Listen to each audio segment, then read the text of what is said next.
Hello guys, this is the credits. We got the main show. I got to sit back and listen to the conversation with Klutlo, you guys unpacking the 2021-22 season. And this is the end part. I just wanted us to just preview a bit of the next coming season, Coach. Also, it's very good to have you here. Thanks for having me. Yeah, of course. I enjoyed so much the first part that it feels like it's over, but we have to touch on a bit of what's coming this season. One question that I've had in my head for so long for you, the Rulani that where do you guys go for preseason last season? We went to Rustenburg. Rustenburg. Yeah. Oh, the Rulani that walked in to that camp in Rustenburg, and the Rulani that walked out of that camp in Rustenburg on the 29th, on the Sunday of the 29th of May after the Nedbank Cup final. Yeah. The Rulani that walked out in Rustenburg on the 29th of May, and what would that Rulani tell the Rulani that walked in camp for preseason? The lessons that you learned and the things that you went through for the season. What would that Rulani have told, if you could? Don't be emotional. Don't be emotional, because I think when there were, from day one, there were things that irritated me, and I let go of them, because but that I think caused a lot more damage than good. It was probably good maybe for my ego, but that in a team context counts for absolutely nothing. Do you know what I mean? Yeah. So maybe I would have said to myself, don't be emotional. And I always love this question, Hore. We always want to get the lessons learned in losses. Yeah. But and we neglect the lessons learned in winning. We had a domestic sweep this season. What is the lessons learned from winning games, winning trophies, winning the season? What lessons do we take out of this? Because it's easier to get the lessons in losses. Yeah, for sure. And I think sometimes that's what people say, is that you never lose. In fact, it was a quote from Nelson Mandela when he said, "You never lose, you learn." But conversely, the same could be said about winning, because the reality is, serial winners are people that repeatedly win. And if there's accidental success, it becomes very difficult to repeat that success. So when there's intentionality in the work, and that's number one, intentionality, because I always say to people, Oprah's best quote for me is success has the same clues. And back to your question, that statement already informs you that there are lessons from success stories. And one of them is intentionality. You've got to be intentional with the work that you do. And what that then also means is that there are certain things within football, because football also is got so many dynamics around it, that you can get sidetracked very, very quickly. And so it's very, very important. I think Sbu Mahlangu would probably be the best one to attest to this. Is not Sbu Mahlangu actually. Sbu Makitla would be the best one to attest to, as the analyst, because I speak a lot with him. He's someone that I met and I worked with at Chippa, and has incredible football brains and wisdom, even for a very young person. He's got incredible wisdom, and the way he looks at things is very similar to how I look at things. But also you can say the same about a lot of people in our team, even especially in the analysis, your Marios, your Gulams, but I always say to Sbu, I say, Sbu, I've reached a point in my football career that I don't have an ego anymore. My previous job crushed my ego, and I think it becomes very important sometimes in a coach's career that you get a phase in your career that says, and that reminds you how fortunate you are to be part of the game, because of what the game gives you. And it's not about what you give to the game, because this game has been far too long around for you to give it anything new. And you always say that nothing is new. And nothing is new in football. So how does that then make your opinion or your work, your training sessions or your idea more important than everybody else's? Yeah. Do you see what I mean? Yeah. And yet I used to have that thinking that, wow, my goodness, what a smart idea. I don't have that anymore. Yeah. And I think that is also one of the lessons, because sometimes you start to change certain things and then you're like, does this thing work or not? But the reality is, you'll have to look at football and say, are the things that influence the result? Because at the end, that is the bottom line. We are here to win. Yes. There's a certain way we want to win, of course, which is part of the process. But we are here to win, and we keep our jobs because we are winning. If we lose games, we lose our jobs. That's true. So taking care of the result means that you've got to understand what helps you to win and what doesn't help you to win.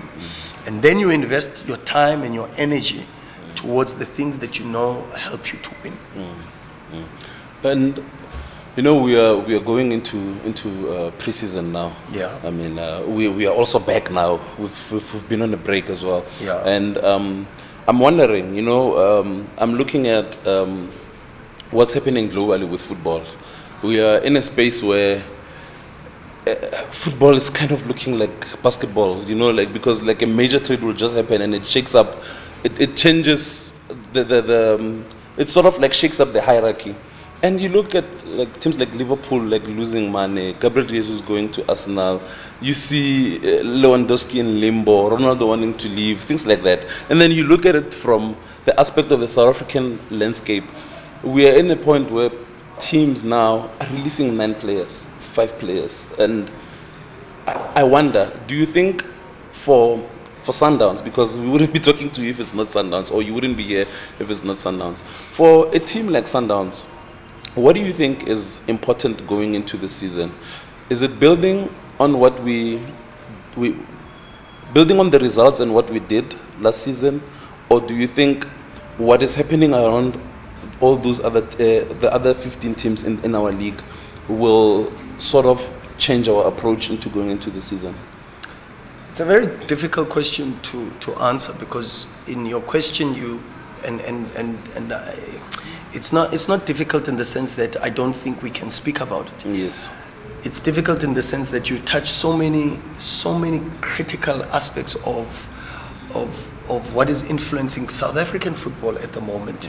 But you also relate it to the European direction, and also you then add a different type of sport which has a lot of similarities and commonalities with football. So it becomes very difficult, because then you've got to answer it on 3 different aspects. Oh, I hear you. The first aspect of South African football is you have to have a clear understanding of the economical side of the game. And the economical side of the game is not alien only to football, but it is a reflection of where we are economically as a country. Yeah. And a lot of people were saying stadiums must open, fans must open, but people don't understand that it costs the teams a little bit more to have stadiums opened than to play without supporters. Yes. Because we don't have a culture of huge numbers attending football matches and filling up the stadium. So what would be a huge part of the budgets for football clubs in Europe in terms of gate takings is not necessarily as big for South African football clubs, unless it's the big games being played close to the townships, and all the big teams are playing. Like you have your derbies that there's huge economical output there. But the reality is, from that type of perspective, to hire the stadium, because clubs don't own stadiums. In Europe, clubs own stadiums, so there's no fee that goes towards hiring stadiums. Security personnel, medical personnel, and all the other logistics that have to go into preparing for a match become economically so strangling that you would rather not have the responsibility to have a huge number of security to be put for the game, or the logistical preparations and your emergency personnel and do you know what I mean? So if you look at that context, you then have an understanding of why a lot of the teams are also releasing a lot of players. Yes. And if you look at and you go closely into that, you have a clear understanding also that it's your premium earners in a lot of the clubs that were either taking pay cuts or were being, and these are the discussions that the average football fan doesn't understand. That's true. And why it was even more important for the PSL to try to work with with MultiChoice or DSTV in allowing them to stay afloat as a company by maybe even ensuring that people pay their subscriptions so that they could watch their favorite teams. Because by paying their subscriptions, you're saving money from having the people coming to stadiums and blah, blah, blah, blah, blah, blah. But you're also assisting a major football stakeholder to still stay afloat so that they can continue investing in the game. Yes. Do you know what I'm going into? So I was a big supporter of Dr. Khoza, huge. When he kept the, and I know this will be a very unpopular take. Yeah. But you only have to look at what has recently happened with the Glad Africa Championship situation now, where the PSL had to release fixtures, and Dr. Khoza says it straight. He says this thing would have collapsed. So from an economical point, our game is in a very delicate position, but that's only because the country in itself, from an economical standpoint, is in a very, very difficult situation because of COVID. Yeah. So it's not necessarily that the clubs are releasing players because the players are not good enough. I think there's a lot of clubs that you could look at and you could say, my goodness, on this list, really, to be honest, should this player be released by this club? Yeah. But I think the financial situations sometimes force these teams to make technical compromises on the quality that they then get for their teams. Yeah. Where does the game go in the future? And a couple of months ago, I was talking about Metaverse and how that is going to influence football big time. Sundowns players will tell you, I was supposed to do a pre-match meeting, and I started talking about Metaverse, and I think the players were saying, but what is this guy talking about? I foresee huge changes in the game in the future. You can already see where players cannot get any faster now. Haaland is coming, Mbappe is, from a physiological perspective, the motor qualities of players now, because of the scientific involvement in training and development, makes you produce close to what we would call a complete player from a physical perspective with very good motor qualities. Yeah. But definitely the adaptation, the advancement now is going to be from a cognitive perspective. It's not just to be faster on the pitch with your actions, but faster in recognizing situations on the pitch. Yeah. And the number one understanding now in football is the best players now are not just the ones that know where they are on the pitch, but the best players are the ones that know where everything else is on the pitch. Where's the ball? Where's the space? Where's my opponents? Where are my teammates? Yeah. Because those are all reference points in making very, very good decisions. Yeah. So cognitively, there's going to be a greater demand for vision, or this relationship between how quickly you see certain things and how quickly the brain recognizes those pictures and then has the message sent to the body to be able to perform the action. So from a physical and a cognitive perspective, more than physical, from a cognitive perspective, there's going to be huge advancements. And already You are getting teams that are putting these microchips on the visual things where they train. Yeah. They putting microchips on the brains to try to find the speed of transmitting of neurons and the messages that are coming. They putting the chips to understand what information and where the information is. Is it from the Emingala? Or is it from a space where it's when you're under pressure, that is for taking free kicks and critical moments, penalties. You see even teams now where when there's a penalty given, you'll watch Chelsea. They protect always the penalty taker. Yeah. He's never involved in the squabble and the things, because to try to make sure that the brain is transmitting chemicals of calmness, confidence, you know, rather than anxiety and stress and pressure and fight. Which is what we did against Pedro. Not necessarily, but it is in line with that, because that's one of the outcomes. But the game is moving to that space where there's going to be huge. I mean, now you see this the microchip that's been put into a football to make offside decisions semi-automated now. Yeah. And that's going to come in the World Cup now.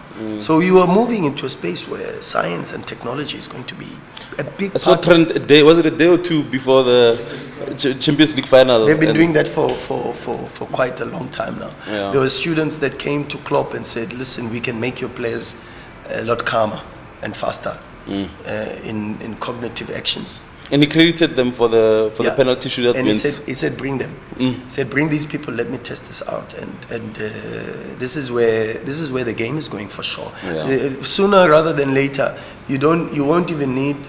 I was saying yesterday. In fact, it's funny because the other day I was saying, because we don't really have a culture of huge stadium attendances, and maybe to try to also maybe it's the wrong platform to say this idea, but I was saying that maybe to sell virtual tickets to kids now, and this younger generation that loves football, where they can still be in the comfort of their homes, but they can feel and create this, because they're doing it now. These rap artists, you can attend a concert from the comfort of your home. Yeah. But you've got the goggle things on, and you are there, but you are not there. No, but I have to see Tembazone live, please. Yeah, but you come from a different school. Yes. You come from a different culture. The new generation. The new generation is faster, immediate. They consume things differently. Yeah. And that's why Red Bull is such a huge franchise globally. Yeah. From a sport perspective and also from a football perspective. Yeah. And one of the key aspects that they implemented within their model for all the clubs that are under the Red Bull umbrella was to say we are a young club, so we've got no affiliation from a traditional, cultural, historic background. Yeah. So, but we've got to win fans over. Yeah. So which fans do we target? We target the younger generation. But what does the younger generation like? Fast, intense, immediate. Yeah. Do you see what I mean? Yeah. So what does that mean? That means the way Red Bull, Leipzig, Salzburg play is fast, intensive, immediate. Arrive in the box, create an immediate chance, play on transition and be very quick on speed and all those things. This is what appeals to this current generation. So maybe one of the things we might have to introduce, and maybe you'll see it even later, I think, I don't know, I haven't heard about it, but maybe I'm too far ahead, is to say maybe you have to start selling virtual tickets.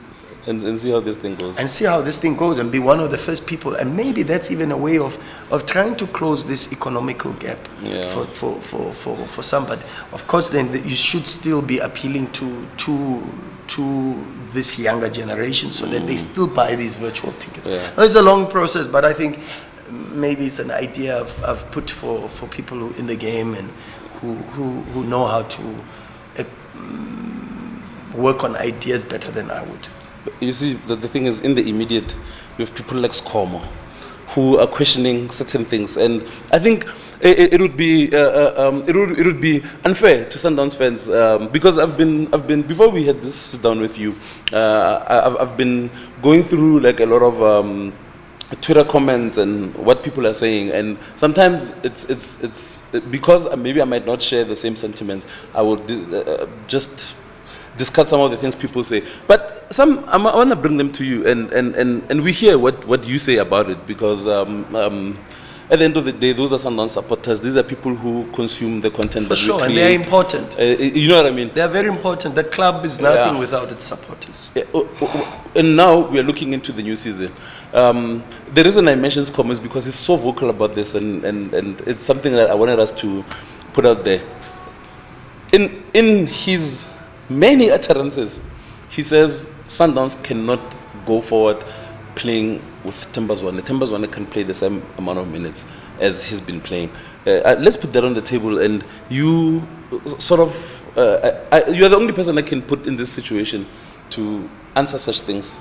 So I have to take this advantage. I have to take advantage of the moment and say, what do you say to things like that?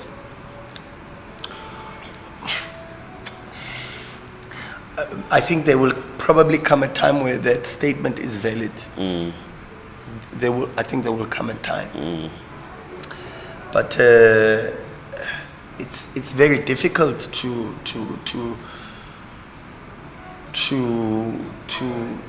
say a player can't be part of the team when at the end No, they were saying he can't be our focal point. Not that he should be discarded. Totally. But I don't think we make him a focal point. I think his talent on the pitch makes him the focal point. I don't think there's ever a time where we say, hey guys, pass the ball to Mshishi. Every attack must go through Mshishi. I mean, what type of coaching is that? We don't have that. We've got patterns, we've got schemes that we have on the pitch. But of course, the better players are always on the ball, and they drive the things, and that's what Mshishi does. And at the moment, that's what Mshishi does. But of course, maybe there will come a time where and that's Mother Nature. It's not us. I've always said things, and there was a point where I was saying to some supporters that, guys, we can't rely on Lafo anymore. And I mean, Sompo left, Surprise left in the past. But Lionel Messi left. Of course. Barca. Ramos, captain of Real Madrid, wanted a 2-year contract extension. Madrid said, no, you're 34, we can give you 1 year. It's the policy of the club. And it's not that you are not important to us, you are our leader. But my goodness, the game, we were just talking about where the game is going. Yes, that's true. So the game is going into a direction where it's gonna take us, whether we like it or not. Of course. Whether if I am not thinking about how is Metaverse going to influence training, if I'm not already thinking about those things now, how is Metaverse going to influence the way we adopt tactics and certain things on the pitch? If I'm not thinking about that now, I shouldn't be part of this game. Because the game anyway will take you to that direction. And I don't want to arrive there and I'm like, only now starting to prepare to think about. No, I can't. I don't, and that's why I'm so obsessed with this game. Because this game is moving and it's changing all the time. We're gonna start having pre-match meetings with players in their rooms. You're gonna start having training sessions where look at how people not even in corporate, but in the modern day. Look at the gyms that they are starting to incorporate now. These gyms where it's you don't even sweat, but there's physical benefit because they place electronic things on your body. Do you know what I mean? I've seen this, and I'm trying to find out, because sooner rather than later, whether we like it or not, these things are going to be incorporated into football, and they're going to influence the way you train and the way you address certain things. And because the world is changing and adapting in relation to science and technology, and you cannot separate the game itself from that. Going into this new season, Coach. So I don't know if I've answered the SCOMO issue, but it's a little bit unfair on Shishi to place that responsibility, because then you try to you put the spotlight on Tembazwane, but Shishi, he's a top football player, he's an incredible human being, and sometimes I think we are quick to make certain judgments without knowing the influence that the person. Mshishi is the only player in the change room that has the players singing a song in his name. Temba Zwane. No, it starts in the change room. That's true. What does that say to you about his importance in the change room? Yeah. So when you see that when the going gets tough, he takes it as his responsibility to try to pick I saw it against Pedro. You see what I mean? And then you can't say that's not when the players themselves feel that is the guy. And that happens. It happens. Barcelona, they felt that with Messi. And Messi didn't say, I'm the most important player. Yeah. But because he had that sort of feel and presence in the change room, he was able to develop his personality and profile into being so important to the team's offensive schemes. So and I think it happens in the best teams. So all the Tembazone talk is unfair. Is premature as well. It's unfair and premature. And I think maybe Anna, I'm happy to sit when the time comes to discuss it. Yeah. I'm very happy. Because I disagree with it, but I had to put it to you so that you can. Yeah, it's a pity because I did not want to come here to talk. Yes, I know. Yeah. But I also do have the right or the responsibility rather, not the right, the responsibility. Just as much as when Hugo Bros was unfair on AJ and Mshishi. Yeah. I did not want to speak too much because then people personalize it between myself and Hugo. But the reality is I do have a responsibility sometimes to clear unfair narratives. Do you know what I mean? And I think that narrative about Mshishi is a little bit unfair and premature. I think it's premature. And I think the right word, in fact, to use is premature. Yeah, I'm happy you addressed that. Going into this season, Coach, because I don't want to keep you here for longer. What do we do to be better than we were last season? Marginal gains. We've got to be better with our training. We have to be better with our analysis. We have to be better with our logistics and planning. We have to have a better preseason, 1% better. And if we can have 1% improvement in all the aspects that I said to you, influence the result, then I think we can be better. Better within our recruitment.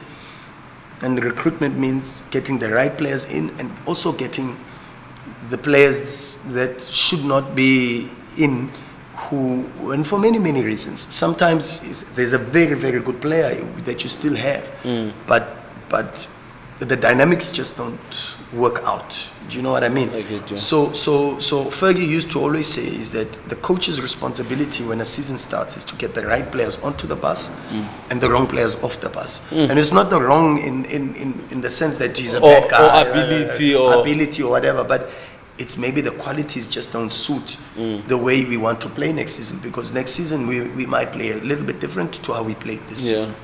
Maybe we, instead of playing with 3 midfielders, maybe we might even play with 4 because of the number of midfielders that we have. You never know. Maybe we play with 2 again. Maybe we play with 3. Maybe we play with 2 screeners instead of 1. But the game is always changing, and everyone is getting better. So what's important for us is not to lose sight of what has helped us. And there's a lot of things that we've done very, very well, and they've helped us. Those set the foundation, and it's important to build on those. And even if it's just a 1% build, 1% build. Every single day we add just 1% to those smaller things. I think we can still have a better season, because for sure the teams will improve. Pirates will be better. Chiefs will be better with Arthur. Arthur is a person that I know very, very well, that he invests a lot of time in the game. He's a winner, and he's a football person, you know. So that already will help Chiefs to be a little bit better. Royal AM will be better. Amazulu will be better. Supersport for sure will be better. So Maritzburg will be better. They've done some incredible work already in the window. So a lot of the teams are going to be better, and that's why it's important that if we looking at it, because people say the league table doesn't lie, and if you look at the gap between first and second, and let's say that's the percentage of the gap of the gap between the rest of the teams, let's say that. Yeah. And hypothetically say, but that's not always football. Football is not cut and paste and 1 + 1 is 2. But let's take that as because for sure there is a gap between Sundowns and most of the teams. Yeah. For sure. And we say that with a lot of humility. Of course. You know what I mean? Yeah. But the reality is teams cannot make such huge quantum leaps to be able to close that gap immediately. Yes. But for sure they will also make efforts to try to close the gap. For sure. And you can already see how the quality of the coaches that are going around, the players that are being recruited into the teams, they look like they are solving a lot of the tactical problems that some of the teams have. So of course then the teams will get better. Yeah.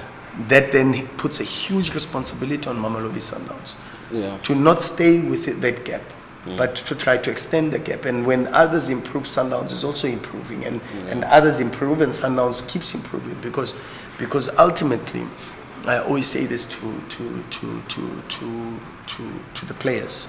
I always say that football works on cycles, and this is a Sundown cycle, and it's important to push and work very, very hard while we have this moment, because what is happening to a Liverpool, for an example, can happen to us. Do you know what I mean? What is happening to some of the big clubs, Juventus now is, I think, 2 or 3 seasons without the title. What is happening to them, and after how many years? I mean, nine Serie A titles maybe in a row. Yeah. Do you know what I mean? Bayern Munich. Yeah. Champions League. I'm saying what is happening to some of these clubs, Man United, yes. What is happening to them could happen to Sundowns. So you don't want that happening to you. With that reality sticks with you, and you say to yourself, you are not invincible. Do you know what I mean? And you've got to work extremely hard while you are at the top to try to push and continue and continue and continue to push. Never sit within a space of comfort, because once you are comfortable, then you have possibilities of being complacent, and that's when you open the door for that. Once you open the door for complacency, you open the door for negative results. Yes. And then once that becomes a consistent feature within your setup and your space, then you've got a lot of problems. That's true. I agree with what you just said now. And as a coach, I think you can give the any given Sunday speech in every game in the locker room. But if players don't come with certain things themselves, or if they don't work on their game enough, there's nothing that you will say that will count. So we put too much emphasis on coaches in South Africa, to be honest, and maybe globally, maybe. But in South Africa, we talk too much about us, the coaches, and not enough about the players. We don't talk enough about the players. So we don't talk enough about the qualities that the players bring to. In fact, we are overly critical of players, and not understanding that the true custodians of this sport. Listen, take away the players from football, you don't have a game. That's why even the game of football, they've tried to like with all these other sports, they've tried to mimic football and that's why it's so difficult. Where you've got the Paralympics. Yes.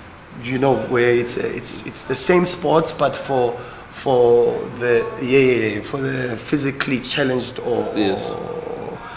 and they've tried to create football with wheelchairs. It doesn't have the same feel. It's not the same. It's not the same. Yeah. But they've created other sports where, okay, well, even if you have some form of disability, you can still play a different. But with football, it becomes so difficult to do that, because the game itself needs football players, but football players with possibilities to move on the pitch. To listen to instructions and hear each other, see space and recognize and sprint and that's why the game itself without the players is not a game. The coaches can stand and bark and shout, but if you stand and bark and shout and you give good speeches to an empty pitch for 90 minutes. No, I'm not watching that. No, who watches? But you can watch me. So, let's say for 1 second, I'm a Sundowns player, and I'm going into preseason now, and I'm packing my bag to go to preseason to prepare for the season. What's the one intangible you would want me to pack in that bag for us to have a season that's better than the season?